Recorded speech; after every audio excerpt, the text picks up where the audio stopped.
Jerry McWorter.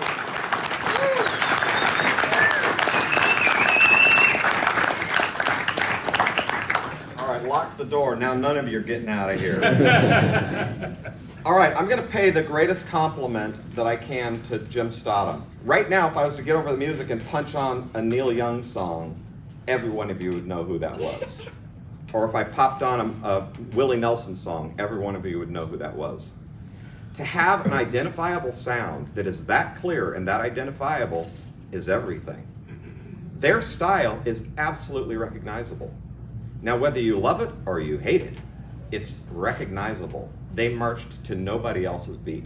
From the time they came on the scene and started making cues, it was like, whoa, where are you guys coming from? They didn't know anything about pool or anything about pool cues.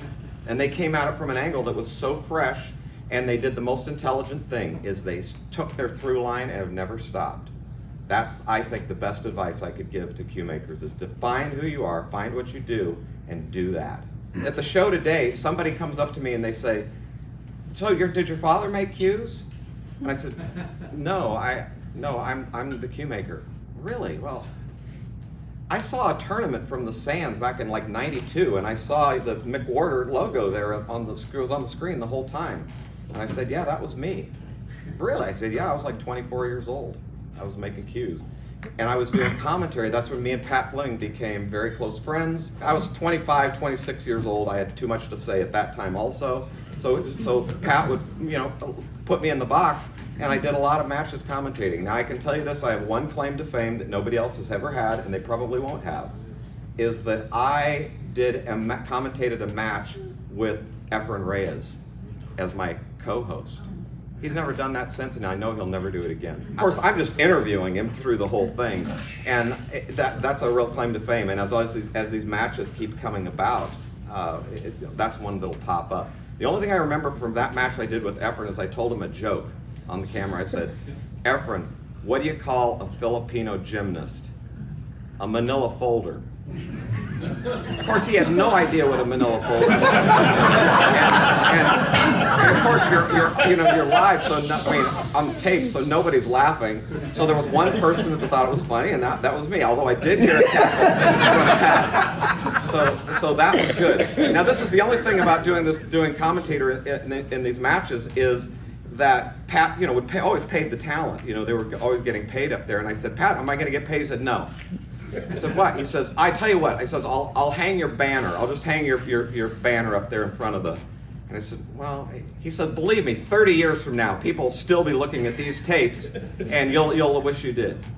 It's 30 years later, and these matches just keep popping up on YouTube. And for an hour and a half, McWorter is just sitting right there on the banner. So a round of applause for how prophetic Pat.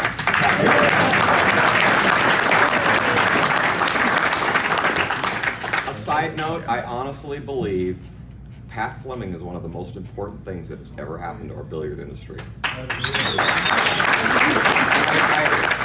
100 years from now, his work will continue. It's amazing. Of course, I'm honored that Ryan and Jaira and Jan would come to share this evening with me. When I did get the news from the ACA, I said, Jan, I got good news and bad news. The good news is I'm going to be honored with the Hall of Fame for the ACA. The bad news is you're going to have to come. So that's how that went. Thank you so much for coming. Let me tell you a story from the beginning. I made my first cue in high school wood shop, and of course, it was just a wood shop project, and I kind of took parts from other cues, and I was working on a metal lathe. At least I knew that part, and was kind of machining a little bit. And Bert Schrager made cues in the town and in the pool room where I was going. And I was like 17, and I was sneaking into the pool room and passing for 18, and that was one of my first successes. That's old bad. And I was trying to get Bert to hire me, and he wouldn't hire me. And he goes, no, I don't need any help and everything. And then this one time he's sitting around and kind of holding court, right? And he says, well, it takes a lot of experience to, working with cues and working with it. For example, like, you're turning a piece of wood and it turns out that you measure it and it's thicker at one end than the other. And I said, I know your tailstock's out of alignment. And he looked at me, and knowing Bert, he probably just figured that out that day. So all you cue makers know exactly what I'm talking about. Something's out of alignment. I was 17 years old, and how I knew that, I have no idea. but I was a smart ass and I just popped off with it, and he hired me, so that worked. I do want to absolutely acknowledge all of my Japanese friends. I feel like an honorary Nihonjin. Well, let me start from the beginning. My very dear friend to this day, Yoshi Horigome, was a student in California, and he came to the pool room. He saw my cues, and he decided that he would buy a couple of cues. Yoshi was a very bright guy, going to school there in California. He's going to buy a couple of cues, and he started and took them to Japan. And the first person, he was from Sendai, so the first person he sold one of my cues to was Lucky. Lucky, man. That's a big strike right there. Of course, I had no idea. And he was just a kid. Yoshi was the first person that started selling my cues. Very shortly after that, Hideo Ohara got in touch with me. And I've been making cues 4 years, maybe less. I don't know. But Hideo started bringing cues into his country and had been there ever since.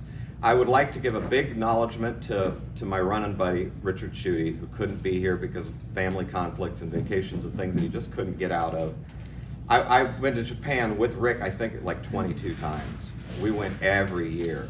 And my presence in that market was so strong, but I worked it, and I was there, putting the time in, and I just love Japan. I really do. And this last year in October, we went to Japan. We hadn't been in probably 5 or 6 years because the world kind of fell apart for a while. But this was a more important trip because Jan, for her birthday, wanted to go to Tokyo Disneyland. So that was the priorities. Priorities. That's what brought us there. Jan, as you know, was a touring professional player. She was the president of the WPBA there for a while. And I met her at the Hollywood Athletic Club. She was the house pro at the Hollywood Athletic Club, which is where we met Kiefer Sutherland and Joe Rogan and all these Hollywood guys that are in the pool. Her best friend still to this day is like my sister-in-law is Robin Dodson, who was world champion, U.S. Open winner, and they shared a house together. And I remember in the very beginning, Robin says, "Well, who is this guy you're dating?" "Well, his name's Jerry McWorter." "Yeah, well, what does he do?" "He's a cue maker." "What?" Tell him to get a job. That was her response.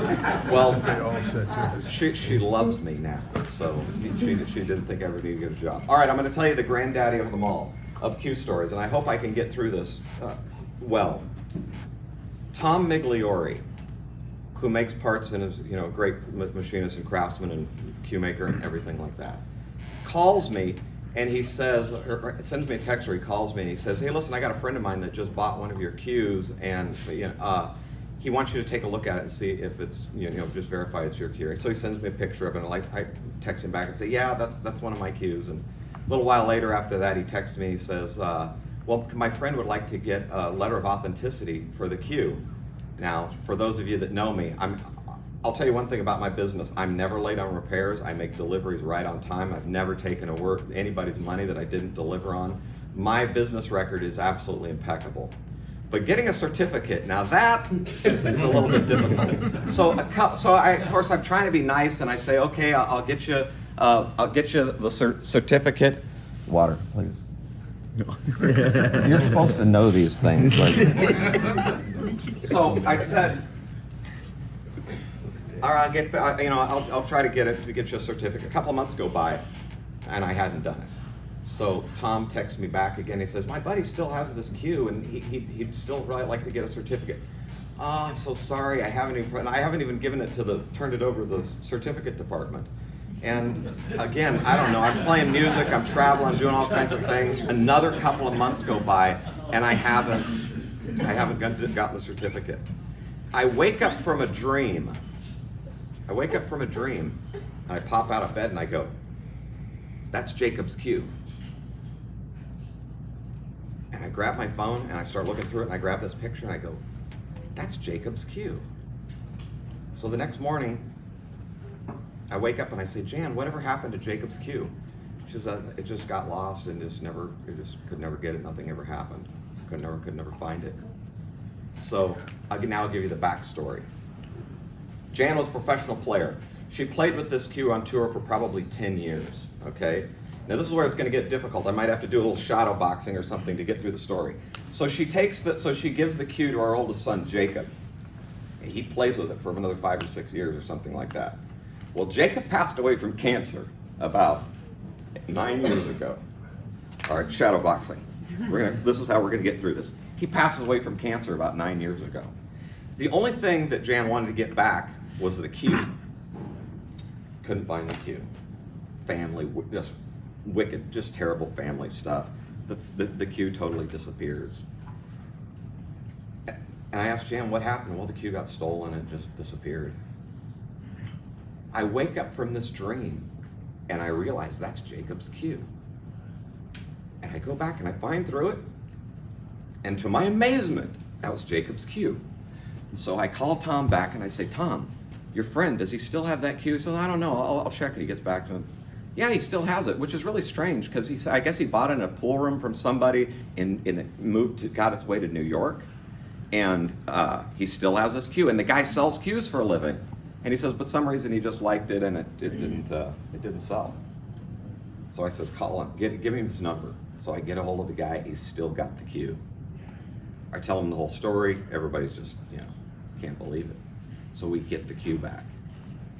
It's the greatest gift Jan's ever had.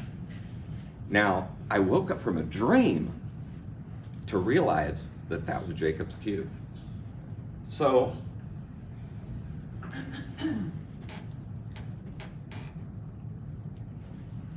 that's the miraculous things that this crazy industry has brought us.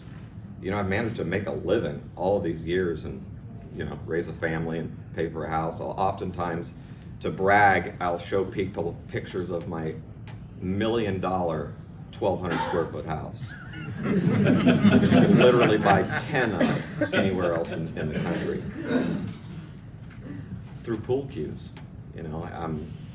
I'm so grateful.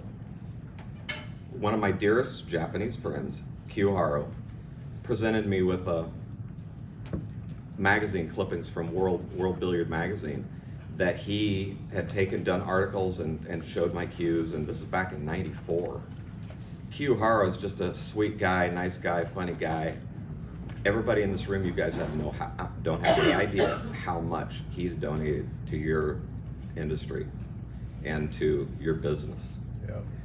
Just because he loves it, taking pictures of your cues. You see him just walking around taking pictures, bringing them back and talking about American cues in Japan and building it up. It's been a hell of a ride. Thomas has been absolutely one of my best friends in life. So is Jim. The collaboration that we've had has been everything. And I look at the new cue makers that jump out, get on the scene, and the fact that you can sit next to people some that are at your level and some that are much higher at your level and some that are a little under your level, and you get to sit next to these people and learn from them and improve and go, good grief, my fit's got to be a little bit better. This is fit, and you go back and you come back a little bit better, and then you improve your finish and you do all this stuff. That's what the ACA has brought, and it's been a wonderful, wonderful thing. Jan, what else? Anything I should say that I've forgotten? I don't want to forget anything important. I've still got another hour to go, right? My very first American dealer, Joe Salazar. He was a great player back in the 70s and 80s. Tracy Joe was a legendary player. And then he worked and was raising his family in that, and then he quit working and he started just playing pool and selling cues. And me and him were running around the bars playing the little bar tournaments, and he was selling cues on the side, and he was the first guy that I started selling cues to. If you ever go by Joe's booth at any one of these tournaments, you'll see him. If you see one of my cues in there, he'll be the first to tell you. I was Jerry's very first dealer. Hope you know that. The last thing I want to say is what Jim talked about is that we were in a window of time that just was perfect. When the Beatles were 17, 18 years old, they got this opportunity to play in Hamburg, and there were this little skiffle rockabilly kind of band, and they got a chance to play in Hamburg, which is literally, they played from 8 o'clock at night to 4 o'clock in the morning. Now you got to be 17-year-olds to take that job, right? At that period of time, they logged in so many hours playing music and creating their sound and working together, and they just happened to be at a perfect time in the industry and where music was changing, and Elvis was kind of on this way out, and there was just this new sound, and they were in the perfect time, and it all exploded. We were all in that perfect time. We were the young kids that were making cues in that perfect time. Between the color of money, between the help of the Japanese market from everything that the cue design, how it changed. It went from, you know, veneered points with simple, you know, little designs in the bottom that had really nothing to do with the front, to now more abstract or artistic designs or things that had to visually flow and all that. The timing was perfect. We just happened to be right there when it was happening, and it's really been an honor. And I started when I was 24 years old, and I've been doing it 36 years. So this July I turned 60.